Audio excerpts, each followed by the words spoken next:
good afternoon everyone. I am Joanny Gumutan Muniti.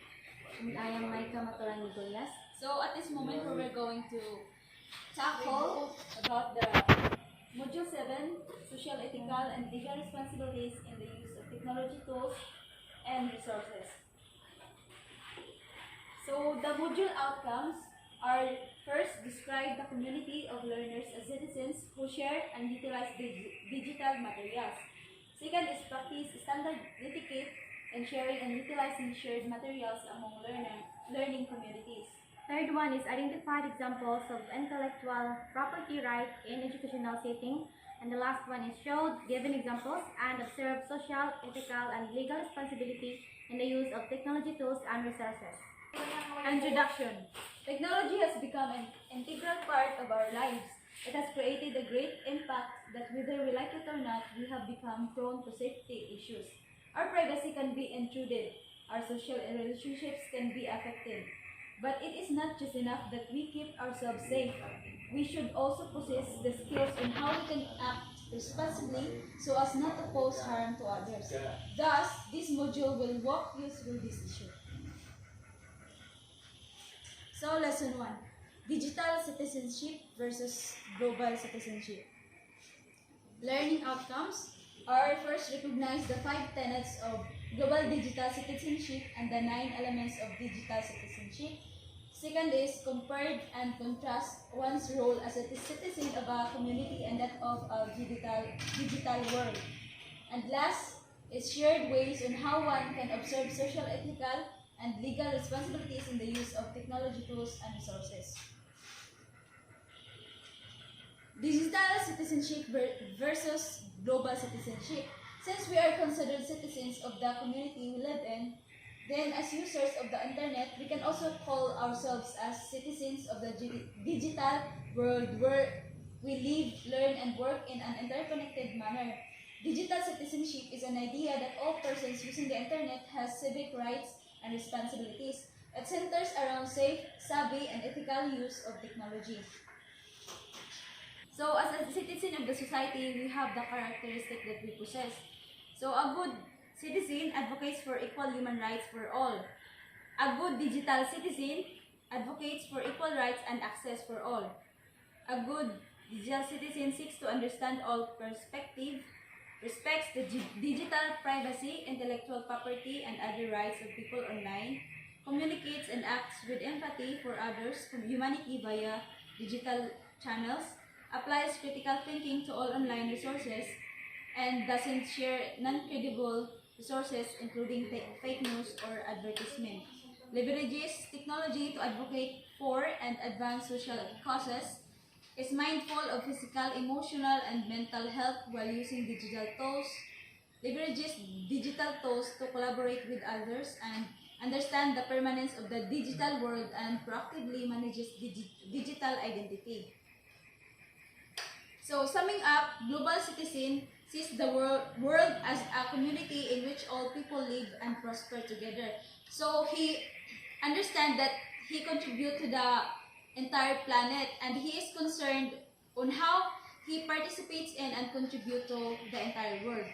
On the other hand, a digital citizen adheres to guidelines that govern the ethical and responsible use of technology and acts responsibly in all relationships and interactions in the digital world. So, when we mix these two together, it is the good recipe for the global digital citizen.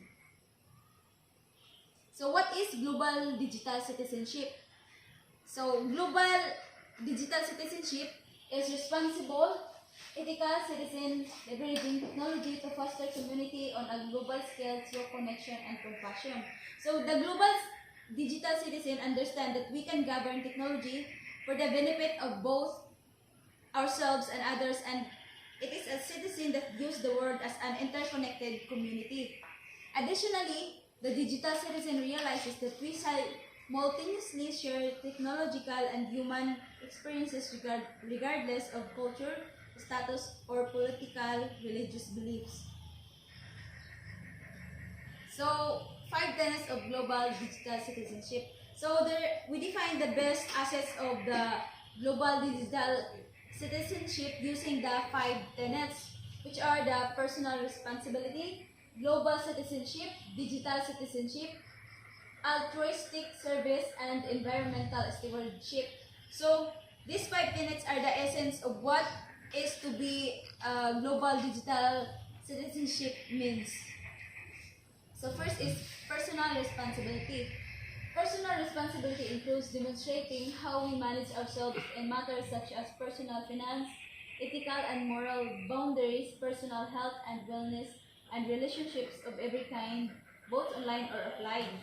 So for the students, this kind of responsibility means of taking their own learning. So developing a sense of accountability for lifelong learning, and our students prepares them for the workplace. These are the places where they must often think and act independently and take initiatives on their own. Encouraging this in classroom as early as possible can help students develop high-level critical thinking and problem-solving abilities to assist them in every aspect of their lives. Next is global citizenship. So the global citizen understands that technology has dissolved boundaries between all the world's people. We now communicate, collaborate, and celebrate across all levels of society. We are now all global citizens. So our students must realize that we are no longer in an isolated world. A deep understanding of this new global interconnectedness can encourage them to be aware of the issues, traditions, values, and cultures of other citizens. So this leads to cultivating an understanding, acceptance, contribution, to compassion, and humility. Next is digital citizenship.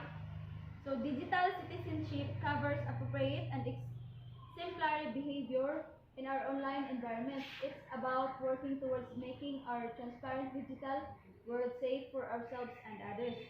So just like personal responsibility, this involves moving accountability for appropriate behavior to our students. So we teach them how to govern their behavior, act in just and moral ways, and lead by good example in all online associations. So in doing so, they foster independence within themselves and hopefully relight the way for others to do the same. Next is altruistic service. So altruism is defined as having a selfless concern for well-being of others. So the global digital citizens acknowledge that they share this world with many different people. These ideals apply to the people we know, but also to those we don't know. This includes embracing the opportunity to exercise clarity and goodwill for the benefit of others. So this practice of altruistic service provides opportunities for our students to create meaningful connections to the real world. It gives them the chance to reach out to others and doing things that can make a person experiences better or easier in everyday life. So this produces a sense of community and well-being for all. Next is environmental stewardship. So this practice is all about common sense values and an appreciation for the beauty and majesty that surround us every day. So this facet of global digital citizenship encourages exploring how we can practice the conscientious using of Earth's resources. Environmental